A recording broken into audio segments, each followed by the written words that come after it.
Karen, the HOA president, always looked down on my family because my son is in a wheelchair.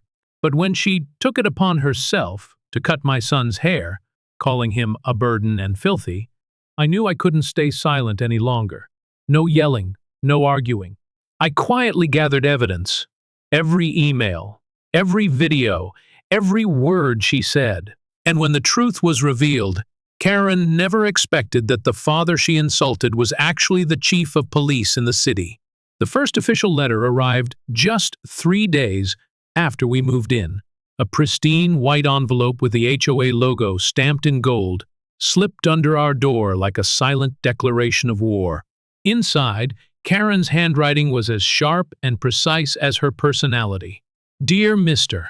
Mitchell, we've noticed wheelchair marks damaging the community sidewalk. Please restrict your son's movements to your private property only. I read it twice, my hands trembling slightly, not from fear, but from the effort of containing my anger. After 15 years in law enforcement, 5 as chief, I'd developed the ability to remain outwardly calm while processing intense emotions. "What's that, Dad?" Ethan asked, wheeling himself into the kitchen. His innocent face, framed by shoulder-length brown hair, looked up at me with curiosity. "Nothing important, buddy," I replied, folding the letter away. "How about we finish unpacking your action figures?" That night, after tucking Ethan in, I photographed the letter and added it to a folder on my phone, labeled Documentation. 20 years on the force had taught me one valuable lesson: always collect evidence. The next morning, I spotted Karen inspecting our driveway, her clipboard clutched to her chest like armor. I approached her with a deliberate smile. "Good morning, Karen. Is there something I can help you with?" She startled, then composed herself. "Oh, Michael, I was just noting that your son's equipment is causing aesthetic issues in our community. His wheelchair?" I clarified, maintaining my calm demeanor. "Yes, well," she sniffed. "The marks are quite unsightly. And his hair, it's so unkempt. We have standards here." I felt my jaw tighten. Ethan's hair is long because frequent hospital visits make regular haircuts difficult. As for the wheelchair, I'm not sure what you expect us to do. He needs it to move. Karen's eyes narrowed. "Perhaps you should consider a more appropriate neighborhood for your situation. Somewhere with fewer stairs, more ramps." Her smile didn't reach her eyes. "Somewhere less concerned with property values." Before I could respond, she turned on her heel and marched away, leaving me standing in stunned silence. That evening at the monthly HOA meeting, Karen stood confidently at the podium. "We need to discuss the Mitchell situation," she announced to the room of 30 neighbors. "Their disabled child is becoming a burden on our community aesthetics." Several neighbors shifted uncomfortably. Others nodded in agreement. "I propose we restrict wheelchair access to common areas and implement strict appearance guidelines," Karen continued, shooting me a challenging glance.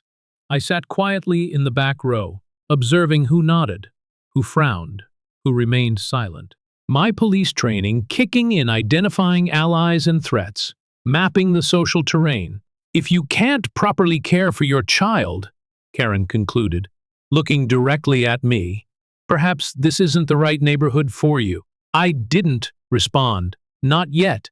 Instead, I documented every word, every nod, every uncomfortable glance exchanged. Sometimes justice requires patience, and I could be very, very patient. The weeks following the HOA meeting unfolded like a carefully orchestrated campaign against us. Karen's tactics evolved from passive-aggressive notes to outright harassment. Each morning, I'd find new violation notices. Our grass was 1/4 inch too tall. Our mailbox wasn't the approved shade of beige. Ethan's adaptive basketball hoop was an eyesore. I documented everything meticulously, building my case in silence. One Wednesday afternoon, I returned from work to find Ethan sitting by the window, his eyes red-rimmed. The neighborhood children were playing basketball at the community court, a court that was technically accessible for wheelchairs, but now had a new sign: residents only during peak hours. "Dad," Ethan whispered, his voice small. "Karen told me I couldn't play because my wheelchair would damage the special court surface." I knelt beside him, my heart breaking. Did she say this to you directly? When I wasn't here? He nodded, a tear sliding down his cheek. She said, I was scaring the other kids too. That night, I drafted a formal complaint to the HOA board, citing specific violations of the Fair Housing Act and Americans with Disabilities Act. I attached photos, dates, times, and witness accounts from the few neighbors who had privately expressed their support. The response came swiftly, not from the board, but from Karen herself. She appeared at our door the following evening, flanked by 2 other board members who looked deeply uncomfortable. We've reviewed your complaint, she said, emphasizing the word as if it were distasteful. The board feels you're being overly sensitive. Children play rough sometimes. Perhaps your son simply isn't suited for normal childhood activities. I maintained my composure, years of de-escalation training kicking in. Karen, discrimination against disabled residents violates federal law. I'm simply asking for equal access to facilities we pay for through our HOA fees. Her smile tightened. No one is discriminating. We're protecting community resources from damage. Perhaps you should focus more on proper parenting instead of filing frivolous complaints. The HOA meeting the following week was standing room only. Word had spread about our conflict, and curious neighbors filled every seat. Karen stood at the podium, her voice carrying across the community center. The Mitchell situation has become untenable, she announced. Their disabled child has damaged community property, disrupted neighborhood aesthetics, and now they're threatening legal action against us for simply enforcing our rules. Murmurs rippled through the crowd. I noticed several people shifting uncomfortably. I propose a new bylaw, Karen continued, prohibiting mobility devices on recreational surfaces and implementing appearance standards for all residents using common areas. The room fell silent. Even Karen's usual supporters looked shocked. To be clear, I said, standing slowly from my seat in the back, you're proposing to ban wheelchairs from public spaces and dictate how disabled children should look? Karen's eyes narrowed. I'm proposing we protect our property values and community standards. If certain residents can't maintain appropriate appearances or use facilities properly, perhaps what, Karen? I interrupted, my voice deadly calm. Perhaps disabled children should be hidden away. Perhaps my son doesn't deserve the same rights as others? That's not what It's exactly what you meant, I said, walking slowly toward the front of the room. You've harassed my family since we arrived. You've left threatening notes, confronted my child when I wasn't present, and now you're attempting to codify discrimination into HOA bylaws. The room was utterly silent now. I've documented every incident, I continued. Every note, every confrontation, every discriminatory proposal. I've recorded dates, times, and witnesses. Karen's face flushed red. You're overreacting. No one here agrees with, actually. A voice called from the back. I do. Miss S. Abernathy, an elderly resident, stood shakily. Karen told me my grandson couldn't visit because his autism might'd disturb the peace. Another neighbor stood. She fined me when my mother visited using a walker. One by one, residents began sharing similar stories. Karen's face drained of color as her carefully constructed authority crumbled around her. I hadn't planned this moment of community catharsis, but I recognized its importance. The tide was turning, but Karen's expression told me this battle was far from over. The sound of Ethan's sobs reached me before I even stepped through our front door. It was a sound I hadn't heard since his last major surgery, raw, primal, and utterly heartbreaking. I dropped my grocery bags and rushed inside, my heart hammering against my ribs. Ethan sat hunched in his wheelchair on the living room floor, clutching something in his trembling hands. His shoulders shook with each ragged breath. Ethan? Buddy, what happened? I knelt beside him, gently turning his face toward mine. What I saw made my blood run cold. The right side of his head was jaggedly shorn, with tufts of hair sticking out at odd angles. In his hands, he clutched a fistful of his chestnut locks, the hair he'd been growing since his accident. his small act of control in a world where he controlled so little. Karen, he hiccuped between sobs.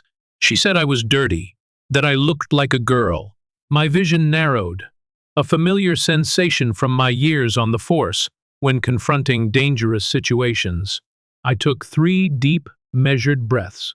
Tell me exactly what happened, Ethan, I said, keeping my voice deliberately gentle. Through broken sobs, he explained how he'd been reading in our front yard when Karen approached with gardening shears. She'd commented on his unhygienic appearance, and before he could wheel himself away, she'd grabbed a fistful of his hair and cut it off, declaring she was doing him a favor. She said the other kids would stop making fun of me now, Ethan whispered, his eyes wide with confusion and hurt. I carefully took the severed hair from his hands, placing it on the coffee table. Then I pulled out my phone and took photos of his haircut from multiple angles. Ethan, I said softly, what Karen did was wrong, very wrong. It's called assault, and it's against the law. His eyes widened. Am I going to have to talk to police? I nodded slowly. Yes, but don't worry. I'll be right there with you. After calling in a deputy, I trusted to take Ethan's statement. I stepped outside to clear my head. Across the street, I could see Karen in her perfectly manicured garden, chatting animatedly with another neighbor. She gestured with her hands, mimicking a cutting motion, and they both laughed. My phone buzzed with a text from Deputy Rodriguez. Statement taken. Photos logged. Ready when you are, Chief. I watched as Karen noticed me standing there. Instead of showing any remorse, she waved cheerfully, as if we were the best of neighbors. The disconnect between her actions and her demeanor was chilling. By evening, news had spread throughout the neighborhood. My phone rang constantly concerned neighbors, board members, even the HOA's lawyer. Karen, meanwhile, was hosting what appeared to be an impromptu gathering on her patio. Through the open windows, I could hear her voice carrying across the cul-de-sac. I was simply helping the boy, she declared loudly. His father clearly doesn't know how to properly care for a special needs child. The boy looked like a vagrant. I did him a favor now. Maybe the other children will actually play with him. Several guests nodded in agreement, while others looked uncomfortable but remained silent. Besides, Karen continued, raising her wine glass, what's he going to do? Call the police? She laughed sharply. Over a haircut? The irony of her question wasn't lost on me as I watched from our darkened living room, where Ethan had finally fallen asleep on the couch, exhausted from crying. My phone buzzed again, a text from the district attorney. Assault charges approved. Battery of a disabled minor. Want to serve the warrant yourself? I typed back, no. Send someone else. I need to be with my son. The next morning, as I made Ethan breakfast, trying to cheer him up about our emergency appointment with his favorite barber, we heard the commotion outside. Through the kitchen window, I watched as 2 deputies approached Karen's front door. Her face, visible through her own window, shifted from annoyance to shock as they presented the warrant. Neighbors emerged from their homes, watching in stunned silence. As Karen was escorted to the patrol car, her indignant protests echoing down the street, "It was just a haircut! This is ridiculous! Do you know who I am?" I turned away from the window, back to my son. "Dad?" Ethan asked quietly. "Is Karen in trouble?" "Yes," I said simply, placing chocolate chip pancakes in front of him. Actions have consequences. The days following Karen's arrest unfolded with methodical precision. While the neighborhood buzzed with gossip, I retreated into the familiar rhythm of investigation, a skill honed through 15 years in law enforcement. Each evening, after Ethan fell asleep, I spread documents across our dining room table, HOA bylaws, federal housing regulations, disability protection laws, yellow legal pads filled with timelines, witness statements, and incident reports. The wall calendar marked with red X's, each representing a confrontation with Karen. Building a case isn't about emotion, I whispered to myself, an old mantra from my rookie days. It's about patterns, evidence, facts, and the facts were damning. I retrieved our security footage the camera installed after the first threatening note appeared on our door. The silent black and white images showed Karen approaching our home at odd hours, peering through windows, photographing our yard. In one particularly disturbing clip, she measured the height of our grass with a ruler at 5:30 am. Mrs. Abernathy from across the street provided her doorbell camera footage of Karen's haircut assault. The images were clear, unmistakable. Karen approaching Ethan with deliberate purpose, the scissors hidden behind her back until the last moment, Ethan's desperate attempt to wheel away, the look of satisfaction on Karen's face as she held up the severed lock of hair like a trophy. My phone rang at 9:17 p.m. on Thursday evening, District Attorney Michaels. "We've reviewed the evidence," she said, her voice measured and professional. "This goes beyond simple assault. There's a clear pattern of targeted harassment based on disability status. We're adding hate crime enhancements to the charges." I exhaled slowly, feeling no triumph, only a weary vindication. "What happens next?" "Grand jury convenes Monday. With your permission, we'd like Ethan to testify." My grip tightened on the phone. "He's been through enough." "I understand your concern," she replied gently, "but his testimony would be powerful. We can arrange accommodations, make it as comfortable as possible." That night, I sat on the edge of Ethan's bed, watching him sleep. His hair had been evened out by a kind barber who specialized in children with special needs, but nothing could erase the violation he'd experienced. "I won't let anyone hurt you again," I whispered, though I knew it was a promise no parent could truly keep. Friday morning brought a certified letter from Karen's attorney, demanding we drop all charges in exchange for her resignation from the HOA board. By afternoon, 3 more letters arrived from neighbors, detailing their own experiences with Karen's harassment, an elderly couple fined for installing a wheelchair ramp, a family with an autistic child threatened with eviction for disruptive behavior, a widow penalized for planting a memorial garden for her late husband. The pattern was clear, consistent, and cruel. Saturday morning, as Ethan and I prepared for our weekly pancake breakfast tradition, a knock at the door revealed Karen's husband, looking haggard and ashamed. "I've come to apologize," he said, unable to meet my eyes. "I should have stopped her long ago." He handed me a flash drive, email records, board meeting minutes, things she didn't want anyone to see. She's been targeting families with disabilities for years. I accepted the drive without comment, watching as he walked back to his car, shoulders slumped under the weight of complicity. That evening, as Ethan and I sat on our porch swing watching the sunset paint the sky in shades of amber and gold, he asked the question I'd been dreading. "Dad, why did Karen hate me so much?" I pulled him closer, choosing my words carefully. "Some people fear what they don't understand, buddy, and fear can make them cruel. Are you going to make her pay for what she did?" I looked down at my son, resilient, brave, and far wiser than his years. "No, Ethan, I'm not going to make her pay. I'm going to make sure she never hurts anyone like you again." The truth was simpler than revenge, more powerful than retribution. Justice wasn't about making Karen suffer. It was about ensuring she faced consequences.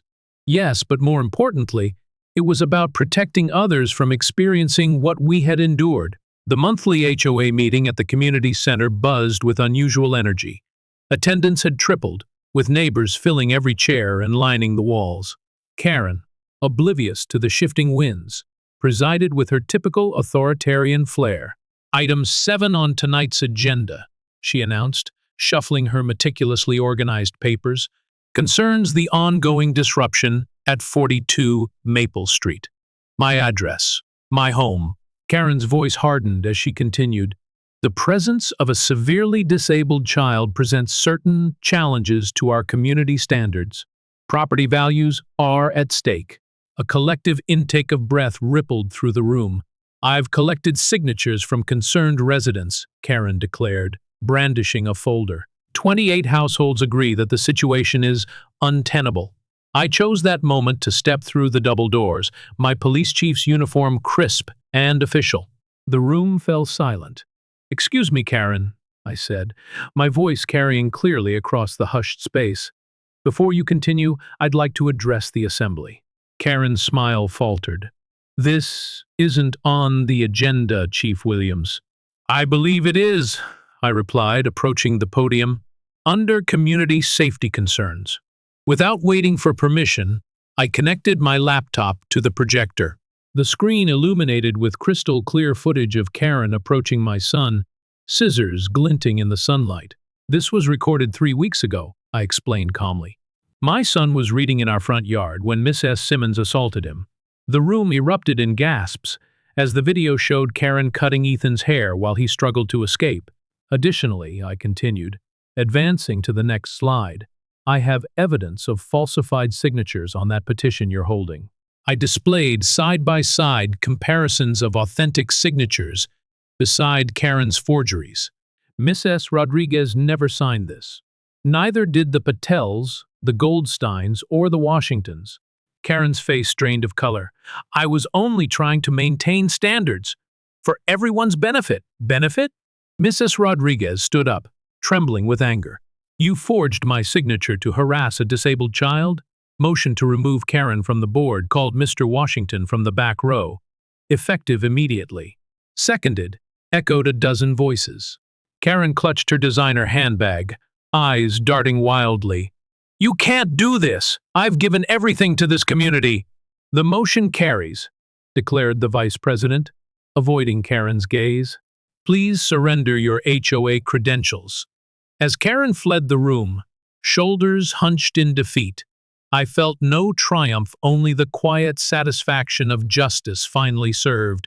Spring arrived with a gentle flourish, painting our neighborhood in vibrant hues of renewal. 6 months had passed since the fateful HOA meeting, and the community had transformed in ways I never anticipated. On a sun-dappled Saturday morning, neighbors gathered on our freshly mowed lawn not to measure its height or issue citations, but to celebrate. Colorful balloons danced in the breeze as Ethan wheeled through the crowd, his laughter carrying across the yard like music. "Dad, look!" he called, pointing to the new accessible playground equipment being installed in the community park. They named the sensory garden after me, Mrs. Rodriguez, the newly elected HOA president, approached with a folder tucked under her arm. "The amended bylaws," she explained, handing me the document. "Unanimously approved. No family will ever face discrimination here again." I nodded, throat tight with emotion. "Thank you." Across the street, Karen's former home displayed a sold sign. The court case had concluded swiftly, her guilty plea sparing Ethan the trauma of testifying. Community service, mandatory sensitivity training, and a restraining order seemed insufficient punishment to some, but I found peace in the outcome. Sometimes my father had taught me, the heaviest consequence a person can bear is facing the truth of who they've become. As twilight descended and neighbors departed with warm handshakes and genuine smiles, Ethan and I sat on our porch swing, watching fireflies emerge like stars within reach. "Dad," he asked, his voice thoughtful, "why didn't you fight back sooner?" I considered his question carefully. Sometimes, strength isn't about immediate action, but patient strategy. I needed evidence, not just anger. Ethan nodded, wisdom beyond his years reflected in his eyes. "Like chess." "Exactly like chess," I agreed, ruffling his hair now grown back thicker than before. "The world doesn't always understand people who are different, but that doesn't make you any less valuable." "I know," he replied with quiet confidence. "You showed me that." As darkness enveloped our neighborhood, I contemplated the journey we'd traveled. The battle hadn't been won through vengeance or public humiliation, but through methodical persistence and unwavering dignity. Those who mistake patience for weakness ultimately discover its true power when justice finally arrives, delivered not with a vengeful roar, but with the calm certainty of truth, revealed in its own perfect time. As our story concludes, the echoes of Karen's downfall and Ethan's triumph remind us that justice, though sometimes delayed, is never denied. The quiet strength of a father's love proved more powerful than prejudice, more enduring than ignorance. Have you witnessed similar injustice in your own community? Perhaps you've stood against discrimination or defended someone who couldn't defend themselves. Every day, ordinary heroes rise against extraordinary cruelty. Their stories deserve to be heard, shared, and celebrated. Have you ever witnessed someone being treated unfairly like this? Share your story below. Subscribe to our channel for more stories, proving that justice always prevails. Remember, your voice matters. Your experiences count. Together, we can build communities where difference is not just tolerated, but truly embraced.